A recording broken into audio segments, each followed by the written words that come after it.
بسم اللہ الرحمن الرحیم۔ دماغی سٹریس ایک لمبے عرصے تک مسلسل دماغی سٹریس میں رہنا نیند اور یادداشت کے مسائل پیدا کرتا ہے۔ سائیکالوجی کے مطابق اوور تھنکنگ یعنی حد سے زیادہ سوچنا ڈر کی ایک قسم ہے۔ یہ عمل اس وقت مزید خطرناک بن جاتا ہے جب آپ اس میں پرائی یادیں، مستقبل کی پیشگوئیاں اور جذبات شامل کر دیتے ہیں۔ نکاح کے دو بولوں میں بہت طاقت ہوتی ہے۔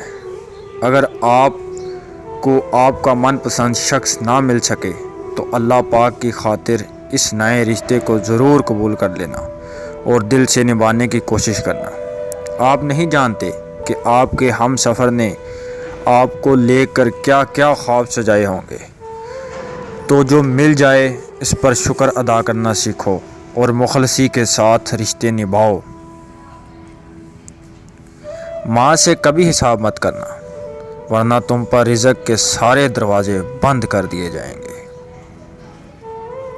حضرت علی المرتضیٰ شیر خدا کرم اللہ وجہ الکریم کا فرمان ہے، جب کبھی کسی ضرورت مند کی آواز تمہارے کانوں تک پہنچے تو اللہ کا شکر ادا کیا کرو، کیونکہ اللہ نے اپنے بندے کی مدد کے لیے تمہیں پسند کیا ہے، ورنہ اکیلا ہی کافی ہے سب کے لیے۔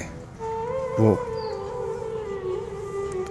اکیلے ہونے کی سب سے اچھی بات یہ ہے کہ جب آپ پریشان ہوں، آپ اداس ہوں، آپ کو سننے والا صرف آپ کا اللہ ہوتا ہے۔ ہر انسان اس شخص کے سامنے خود کو مصروف ظاہر کرتا ہے جس کو وہ اہمیت نہ دیتا ہو۔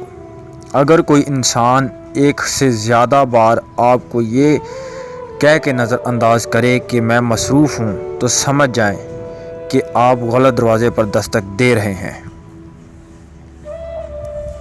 اگر آپ نے اپنی چاہ میں کوئی کسر نہیں چھوڑی مگر آپ کا ساتھی پھر بھی آپ سے خوش نہیں تو اسے آزاد کر دیں اور اسے ڈھونڈنے دیں آپ سے بہتر۔ یقین کریں، محبت ٹھکرانے والے کی طرف محبت کبھی پلٹ کر نہیں آتی۔ میں نے ایسے لوگ بھی دیکھے ہیں کہ ہر چیز اجڑ جاتی ہے، بالکل کنگال ہو جاتے ہیں، لیکن زبان پر پھر بھی یہی بات ہوتی ہے کہ اللہ تیرا شکر ہے۔